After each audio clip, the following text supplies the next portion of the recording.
ఇప్పుడు జరగబోతున్నటువంటి పార్లమెంట్ ఎన్నికలకు సంబంధించి జైరాబాద్ పార్లమెంట్ పరిధిలో ఏ పార్టీ గెలిచే అవకాశం ఉందంటే మీరు ఏం చెప్తారు? బీజేపీ గెలిచే అవకాశం ఉంది. ఎందుకోసం అంటే జైరాబాద్ పార్లమెంట్లో చాలా ఏళ్ళుగా బీజేపీ క్యాడర్ ఎంతో ఉత్సాహంతో ఉంది. జైరాబాద్ పార్లమెంట్ గెలిపించాలి, అది ఇక్కడ కూడా ఒక మన పార్లమెంటు మెంబర్ ఉంటే మన ప్రజా సమస్యలపైన కొట్టాడే అవకాశం ఉందనే ఉద్దేశంతో కార్యకర్తలు ఉత్సాహంగా ఉన్నారు. అదేవిధంగా ప్రజలు ఏమో కోరుకుంటారంటే, అరే ఈ దేశంలో ఒక మంచి వ్యక్తి పరిపాలన చేస్తుండు, మనం జైరాబాద్ పార్లమెంట్ కూడా ఒక గిఫ్ట్గా మనకి ఇస్తే మా కోసం జహీరాబాద్ అనేది ఒక ప్రాంతం కూడా ఉంది అనేది నా మైండ్ సెట్లో పోతుంది అనే ఉద్దేశంతో ప్రజలు ఉన్నారు. అదేవిధంగా ముఖ్యంగా ఇక్కడ నిమ్స్ అనేక ప్రాజెక్టులు ఉన్నాయి కాబట్టి ఒక ఎంపీ గెలిస్తే కేంద్రం నుంచి అనేక నిధులు వచ్చి అనేక మంది ఉద్యోగాలు వస్తాయి.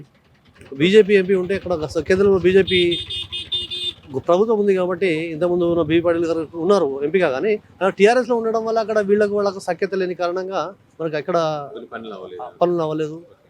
కేంద్రం నుంచి రావాల్సినటువంటి బడ్జెట్ పెద్ద ఎత్తున రాలేకపోయింది కాబట్టి ఆ విధంగా ఉంటే బాగుంటుందని ప్రజలు అనుకుంటారు. సో ఇప్పుడు గెలిస్తే కనుక బీబీ పాటిల్ గారు హ్యాట్రిక్ అయ్యే అవకాశం ఉంటుంది. సో ఆయన గెలిస్తే కనుక అందుబాటులో ఉండి మీరు చెప్తున్నటువంటి సమస్యలు ఏవైతే పరిష్కారం చేస్తారని నమ్మకం మీకుందా? 100% ఉంది. ఆయన యాక్చువల్గా ఉన్న ఎంపీలలో అంటే ఆయన ఇంతకుముందు వేరే పార్టీలో ఉన్నప్పటికీ కూడా చాలా సౌమ్యుడు, అంటే కాంట్రవర్సీ కాకుండా ఆయనకు వచ్చిన పనిని చేసుకోండి ఆయన వెళ్ళిపోయే వ్యక్తి.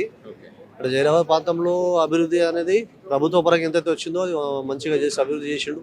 ఇక్కడ కూడా ఎవరికి ఇబ్బంది పెట్టకుండా మేము ఆయన టీఆర్ఎస్లో ఉన్న చాలా మంది వేరే వేరే పార్టీలో ఉన్నారు, ప్రజలు ఉన్నారు, ఎవరు కూడా జన కక్ష దింపులు అవి ఉంటాయి, కానీ అట్లా చేయకుండా కామన్ మ్యాన్గా ఉన్నాడు ఆయన. ఈరోజు కూడా ఎంపీగా కాకుండా కామన్ మ్యాన్గా ఉంటాడు. ఈరోజు మేము కూడా చాలాసార్లు కలిసాము, వచ్చినప్పుడు కూడా ఆర్బాటాలు లొల్లి పంచాయతీ కాకుండా నా వచ్చే వ్యక్తి కాబట్టి అట్లా అందరితో కలిసిపోయే వ్యక్తి ఉన్నాడని ప్రజలు అనుకుంటారు.